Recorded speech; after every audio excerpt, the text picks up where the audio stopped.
let's get started. I have 22 gauge piece of metal over here, which is 0.60 millimeters, and I'm going to place it on one side. You use this knob over here to unscrew and open the disc cutter to put the metal inside on this side. And you can check from the top if you can see it covering the whole area. And then on the other side, I'm going to put another piece of metal, scrap metal of the same gauge as this one, just to make sure that the pressure is even around the disc cutter. We have this Pepe loop and we are going to put just a little bit on our mandrel over here. And then we're going to put it inside, and we have our brass mallet, and about 2 or 3 blows should be enough.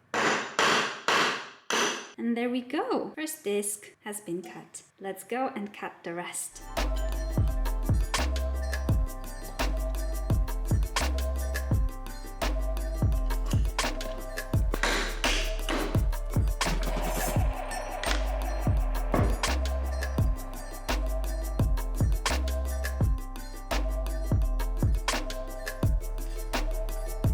Okay, I finished cutting discs. I've got 14 altogether, 1 extra just in case something happens. All the tiny discs are finished. Before we solder these, we are going to have to clean them first, because as you can see on one side, they are very nice and shiny, but on the other side, they will require just some sanding and cleaning.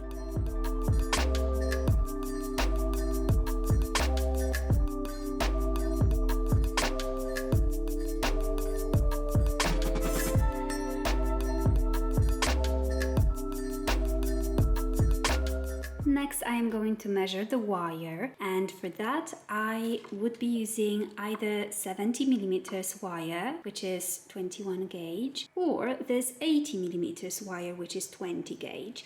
And I think I'm going to go for about 1.5 centimeters, 2 centimeters long, to have enough space to make a ball at the end, and then have enough space to make a loop. So I will probably need to trim it a bit later, but to be safe, it's easier to cut off the excess wire rather than if it's too short, it's too short.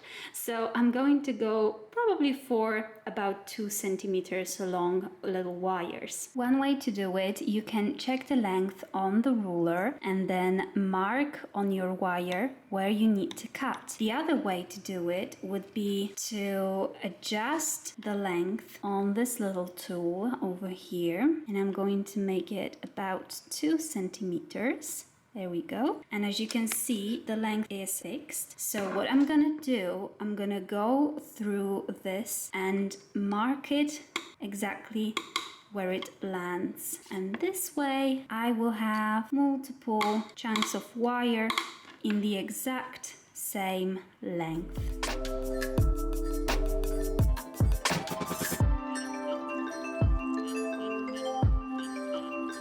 If I were to solder this wire just like that on the back of the disc, it would look a little bit awkward, don't you think? Just not very nice. So what I'm gonna do now is I'm going to flatten the edge a little bit so it's nicer, and there's also more space for the solder to flow around the metal.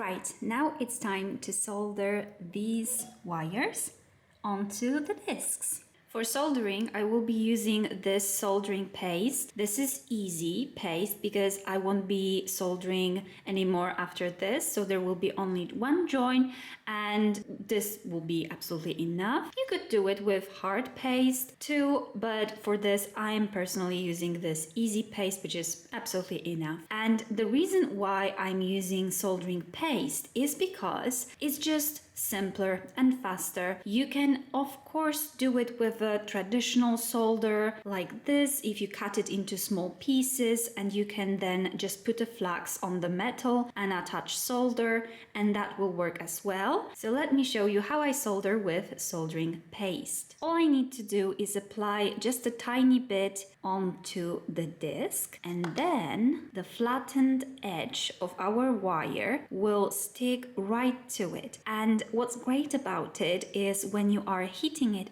up, the paste and the metal will all stay in one place. It won't jump off.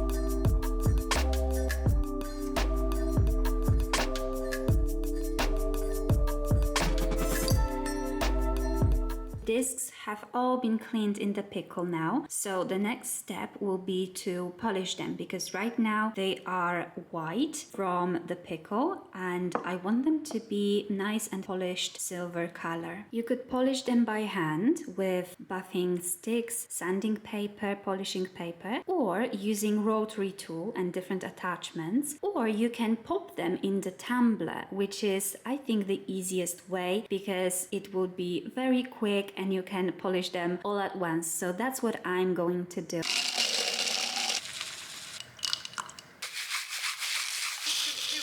Okay, so discs look pretty good. On this side, they are great. But on this side, they could actually use some more sanding and polishing. So that's what I'm gonna do now. I'm gonna hold them in a ring clamp so I can work on many at the same time. And then I'm going to sand them gently and polish them. Not too much, because I don't want to remove too much of the metal, but just a little bit to make this side look really nice as well.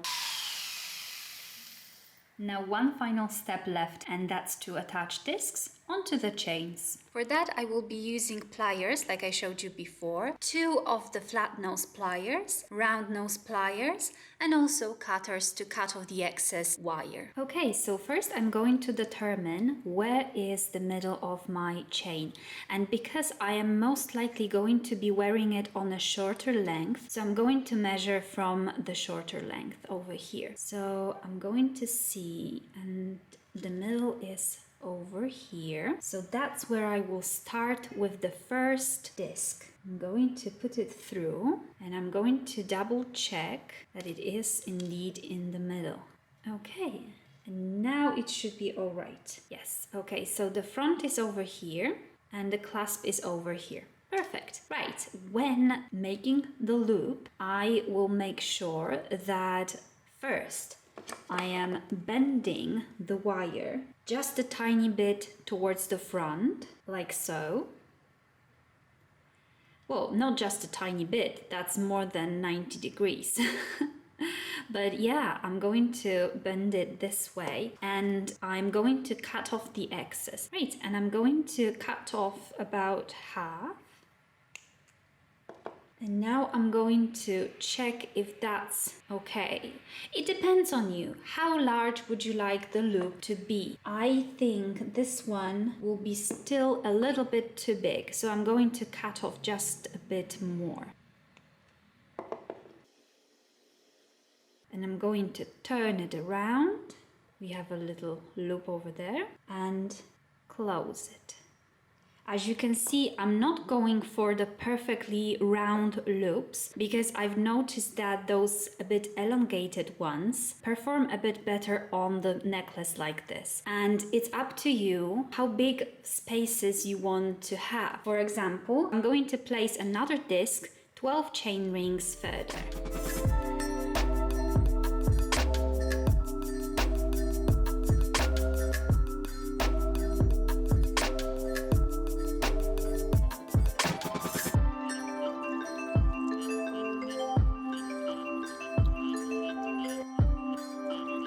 Okay, that's how it looks like so far. I'm going to continue and attach all of the other discs.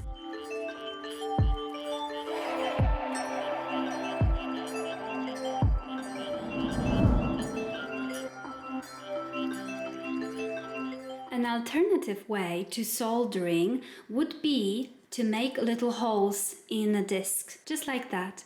So then you can put the wire through it and then just make a little ball at the end of it, so no soldering is required. You would still need a torch to make a ball at the end of the wire. I'll show you this in a second, but you wouldn't have to solder it. So it is an alternative solution, and it might also look very nice. It might be something you would prefer.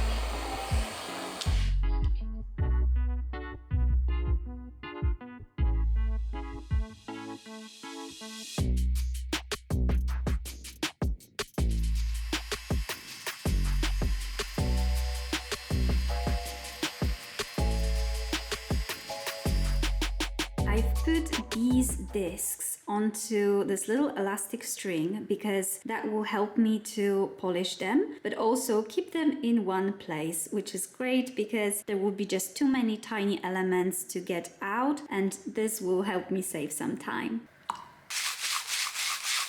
And this is how the other discs look like. As you can see, I've attached the disc onto the wire that has a little ball at the end, and that's how it will look like. So now what I have to do is make loops on the wires and attach them onto the chain. Same principle as before. I will determine where is the middle of the chain and how big spaces I will need between the discs, and I will just go ahead and attach the discs onto this chain. I've bent the wire, as you can see already, but I'm going to bend it just a little bit further to make the loop.